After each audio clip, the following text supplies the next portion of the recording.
In this video I am talking about this little tiny lens from 7Artisans, 35mm f1.2.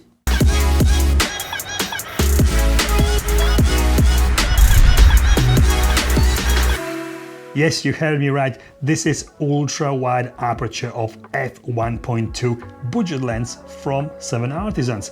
This is APS-C lens, so if you are like me going to use it on a full frame camera, you will have to use it in a crop mode to avoid severe vignetting.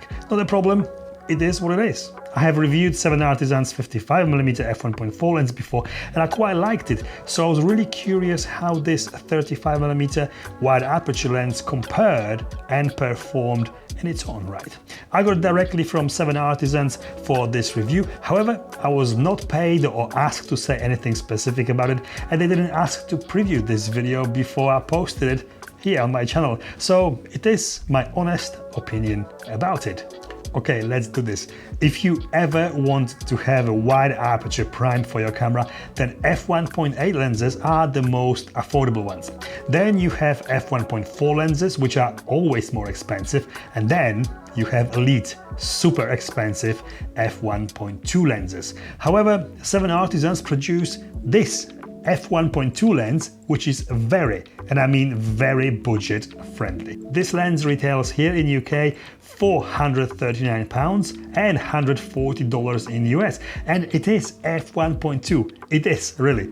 You can buy this for Sony-E mount as well as Fuji-X, Canon EOS M and Micro Four Thirds for Olympus and Panasonic mounts. I was always very impressed with 7Artisans packaging in the past. I just loved these very slick black boxes, but they have decided to change them to these non-descriptive white ones now. This is what this 35mm lens came in. Obviously it doesn't really matter, someone might like these, but I am not the fan. These were so much nicer. 7Artisans, yeah, listen, these are beautiful, these okay, so what does that wide aperture really mean? It means that wide aperture, the opening inside of the lens, more blur background and separation, and more of that nice bokeh effect you're gonna get in your photos and videos. So how does it perform?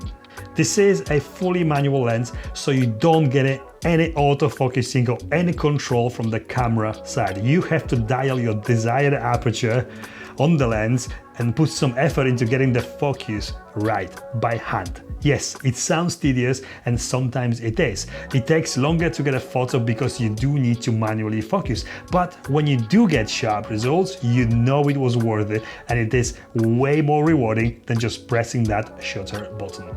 This lens is soft wide open, and I mean soft. At f1.2 all seemingly sharp edges are soft. There's also chromatic aberration, visible as severe green fringing around the edges of brighter parts of the shots, but it all adds more fun and certainly is a challenge to get desired results.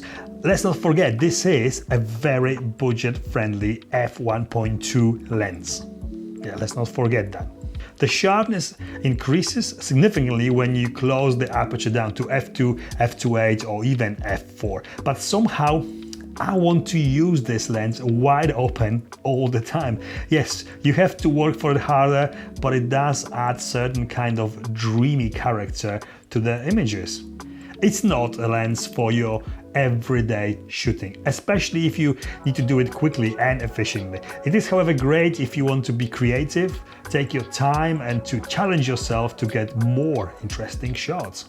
I think it really works if you take it for what it is. Very affordable and usable tool to be creative with. I always enjoy using these manual lenses as they do deliver something a little bit different. The build of this lens is very good. It is small, and that's a big benefit of a 35mm prime. All metal construction, very smooth and firm focus ring, and not declicked aperture ring. Yes, it is great if you only shoot photos. A lot of photographers prefer to feel the clicks when changing the aperture, and it also prevents it from being accidentally changed when shooting.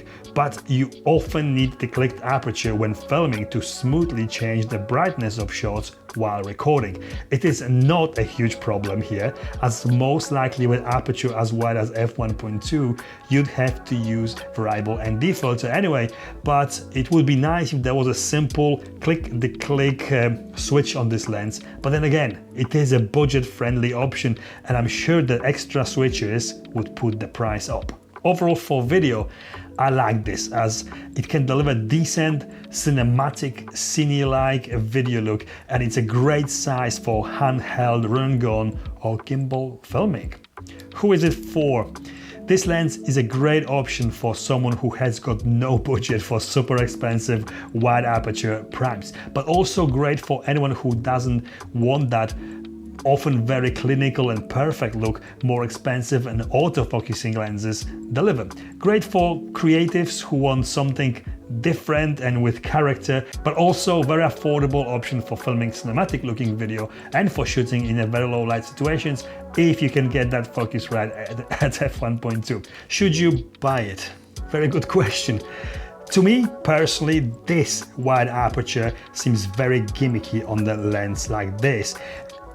It doesn't really deliver spectacular results, but it is fun to use. If you had money to spend and wanted a brand new lens with a vintage feel, then this would be a good choice. Maybe good for a present for someone heavily into creative photography.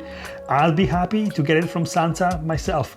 Otherwise, there is a lot of other and sometimes cheaper, okay, maybe not a lot of f1.2 lenses like this, but there is a lot of other options in this class, especially if you consider adapting vintage lenses. And this is it from me.